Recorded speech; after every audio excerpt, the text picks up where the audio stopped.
Donc on aborde cette fois-ci déconstruire les croyances autour de la corticophobie avec donc ma collègue Sandrine Coupin, infirmière puéricultrice dans le service. Alors pour parler de la corticophobie, on a voulu prendre des paroles des patients, ce qu'ils nous confient au moment des consultations ou des séances d'éducation thérapeutique. Donc on a repris les mots textos qui sont dits dans ces rencontres. On m'a dit, j'ai vu sur Internet que les corticoïdes, ce n'est pas bon pour la santé. Le on, c'est la famille, ça peut être le médecin, ça peut être le pharmacien, ça peut être le soignant, de façon générale. J'ai peur que ma fille devienne stérile si j'utilise des corticoïdes. C'est pour vous montrer à quel point il peut y avoir des peurs très très fortes. J'en mets très peu car je sais que ça a un effet sur l'immunité. Ça dépigmente la peau, surtout avec la peau noire de mon enfant. Si je mets de la diprozone sur les cheveux de mon enfant, il n'y a pas de risque pour son cerveau ? Il n'y a pas que l'entourage des familles et les familles elles-mêmes qui ont ces craintes et qui les entretiennent. Il y a aussi les paroles de l'entourage, des soignants, des médecins, y compris dermatologues, des pharmaciens, infirmiers. Et donc on peut entendre régulièrement, surtout n'en mettez pas trop longtemps, pas en trop grande quantité. Ça peut être risqué. Lavez-vous bien les mains après application. Parce que ça peut avoir des effets secondaires sur vous, notamment, comme si le fait de l'appliquer avec les mains, après, il allait y avoir des complications aussi chez les parents. N'en mettez pas sur le visage. Donc, comment fait-on dans ce cas-là pour traiter un enfant qui a de l'eczéma sur le visage, ce qui est relativement fréquent ? Attention, les corticoïdes locaux, c'est un traitement fort. Ou encore, surtout, n'en mettez pas trop longtemps et espacez les applications. Donc quelques jours et puis après, vous espacez rapidement. Alors en fait, pour comprendre ce qui se passe, on a fait un petit schéma. Donc ce qu'on constate, c'est qu'il y a une confusion entre les corticoïdes oraux et les dermocorticoïdes, que cette confusion, elle va entraîner une corticophobie, qui du coup entraîne une sous-utilisation des dermocorticoïdes, ce qui fait qu'on a des difficultés à gérer les poussées d'eczéma. Et c'est un cercle vicieux. Donc pour lutter contre ça, il va y avoir 3 démarches. La première, ça va être d'écouter le patient et sa famille, d'expliquer et de rassurer. Donc on va reprendre chaque démarche une par une. Écouter, ça va être très important de recevoir la parole du patient et de sa famille et de comprendre d'où viennent ces craintes, quelle est l'origine de ces craintes. Pour vous donner un exemple, une maman avec un enfant asthmatique qui est déjà sous corticoïdes par la bouche, qui ne veut pas prendre des dermocorticoïdes par la peau, parce que ça fait double emploi. Pour avoir un deuxième exemple, je prends l'exemple d'une maman que j'ai rencontrée hier, qui a une amie qui a la peau noire et une petite fille qui est atteinte d'eczéma. Elle a utilisé des dermocorticoïdes sur la peau de sa petite fille et la peau a blanchi. Et du coup, ça fait partie des éléments qui empêchent la maman d'utiliser les dermocorticoïdes pour traiter l'eczéma de sa fille.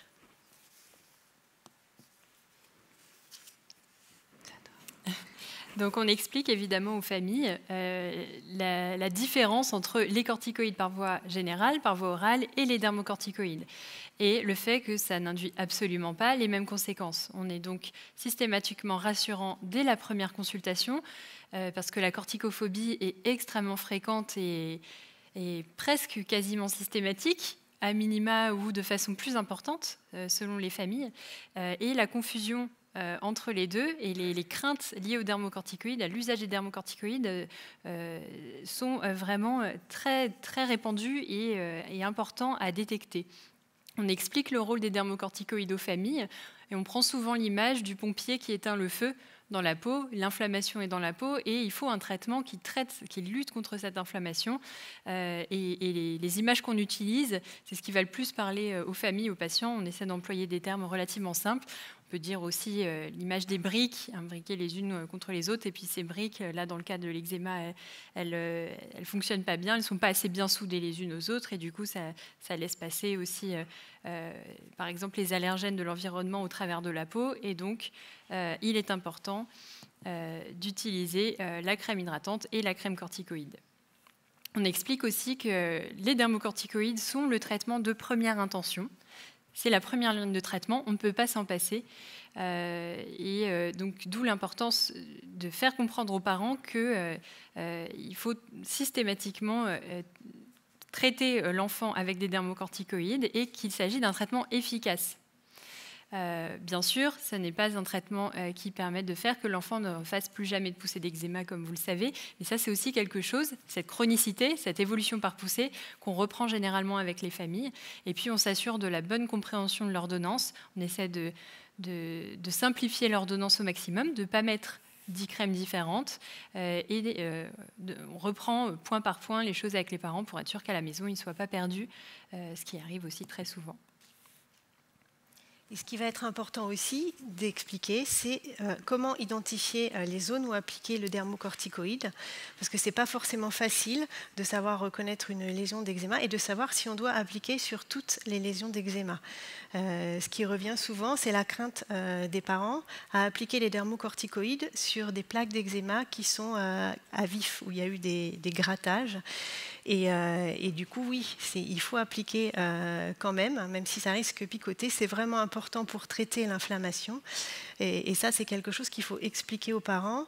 De même, sur les zones où il y a des démangeaisons très importantes, mais pas forcément de plaques d'eczéma, ça va être important d'appliquer des dermocorticoïdes pour traiter le prurite. Et puis ce qui va être important aussi, c'est de voir avec eux la quantité qui est appliquée, parce qu'on a vu tout à l'heure que c'était sous-utilisé. Donc revoir avec eux en quantité et comment l'appliquer sur les plaques d'eczéma. Alors, on rassure les familles avec le recul, les nombreuses études et puis l'expérience bien large et sur des dizaines et des dizaines d'années d'utilisation des dermocorticoïdes chez l'enfant. Donc ce recul sur son caractère efficace et du coup sans danger, du moment évidemment qu'il y a des consultations régulières et que c'est contrôlé par le dermatologue. En cas de dermatite atopique modérée à sévère, voire même en cas de dermatite atopique plutôt légère mais nécessitant de reprendre régulièrement les choses avec les parents, on refixe évidemment des rendez-vous plus ou moins espacés selon la sévérité de l'enfant. Généralement, quand on a un enfant qui a de nombreuses plaques d'eczéma, on aime bien le revoir par exemple à 1 mois d'intervalle pour refaire le point et on demande bien aux parents de compter le nombre de tubes utilisés. Et la fois suivante, on reprend avec eux les différents éléments. Très souvent, on se rend compte que ce qu'on a prescrit n'est pas forcément ce qui a été suivi ou compris par les familles, d'où l'importance du suivi, de compter le nombre d'utilisés et puis on essaie d'harmoniser les discours, évidemment.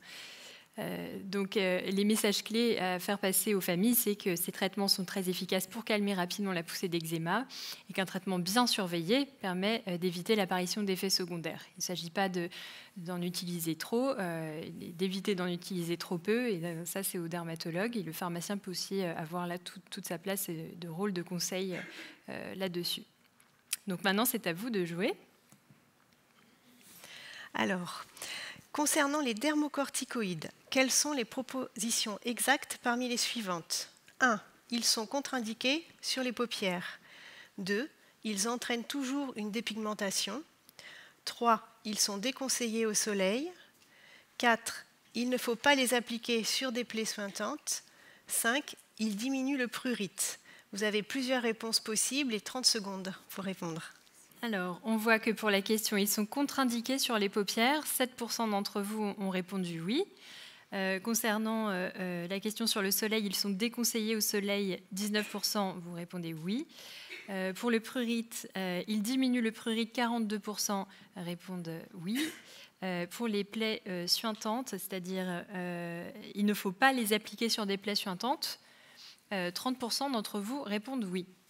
Donc, d'où l'intérêt de faire ce petit quiz et de reprendre point par point tout ça. Donc, on passe à la diapositive suivante. On attend les réponses. Alors, pour les dermocorticoïdes, ils peuvent s'appliquer sur le visage, y compris sur les paupières. Il est vrai que sur la notice d'utilisation, il est systématiquement mentionné qu'ils ne peuvent pas s'utiliser au niveau des paupières, mais en pratique, on les utilise, mais de façon bien surveillée et pour une période donnée. Un enfant qui est en pleine poussée d'eczéma sur le visage, y compris sur les paupières, il va avoir besoin de ce traitement d'attaque d'urgence. En revanche, un enfant qui a un eczéma chronique des paupières et qui va avoir besoin d'une utilisation prolongée des dermocorticoïdes, on va voir ça après, on aura d'autres solutions.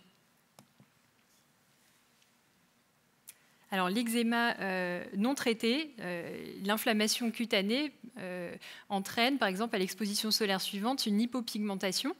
Donc par exemple ce qu'on appelle les dartres acromiantes, c'est les petites plaques d'eczéma à peine visibles en hiver. Si elles n'ont pas été correctement soignées, l'été d'après ça devient blanc et très souvent il y a une confusion entre voilà, mon enfant a développé des taches blanches à cause des corticoïdes alors que c'est l'eczéma lui-même qui a provoqué cette hypopigmentation.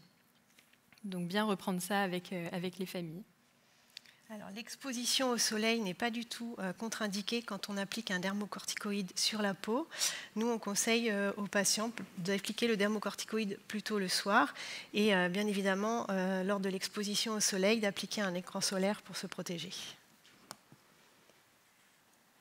Les dermocorticoïdes ont une activité anti-inflammatoire, donc c'est indispensable de les appliquer en phase sointante de façon à faire partir les plaques, sachant que le but c'est évidemment de les appliquer dès que la plaque apparaît et de ne pas attendre d'arriver à ce stade-là.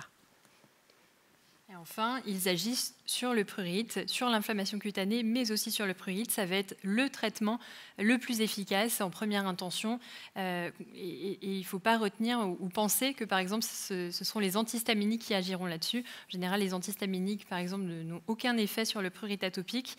Donc, bien expliquer aux familles que le prurite étant généralement ce qui principalement gêne le plus l'enfant et peut l'empêcher de dormir. Voilà, ça démontre bien l'intérêt d'utiliser les dermocorticoïdes et donc ça peut inciter les parents à les appliquer quand ils sont assez corticophobes et réticents.